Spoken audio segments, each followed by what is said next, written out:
in a relationship where they have been, domination has been done, cheating has been done, and then they are like, कुछ भी हो गया, उनका breakup हो गया, then they move on and then they go into another relationship. Again, they are, going into the same patterns. This is because they have just moved on. They have not healed from it. So one is that the patterns, they have to start healing. Okay, where is that blockage, emotional blockage? They have to start healing that. This is for the people, I'm telling, the youngsters who are into relationships. But for the married people, I would say that the most emotional blockages or patterns which I can see is the relationship they had with their father. If the relationship they had with their father was not good at all, that will indirectly reflect your partner.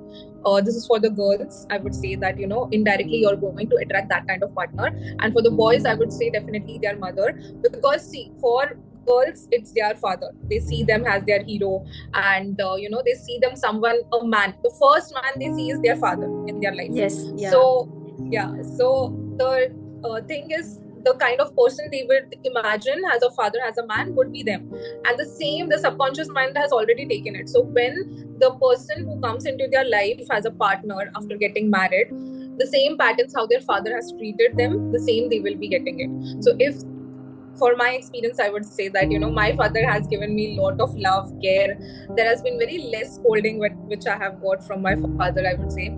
But the same I can see it in my married life now. I got a person who loves me, who cares for me, who sees where I'm lacking, and he will just, come and support me like a helping hand. How my father was always there. It was not like something, oh, I'm missing him, where is he should be, or no, it wasn't like that. So the same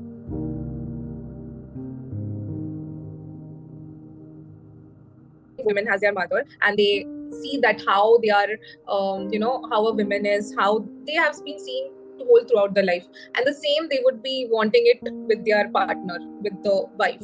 So I would say that, the people need to heal relationship with their when it comes to, the patterns. If they are looking for marriage, they have to look the past patterns. Okay, and if you're single, you're not yet married or anything, then I would say that people need to start healing their past patterns, the past whatever hurts they have been gone through, and morely focus on self-love. Self-love is one of the things which will help them vibrate in that higher level, which their partner indirectly will get into. Even if they are searching for any partner, the kind of love they are giving to themselves, the partner which they will find out will give the same love to their own self. So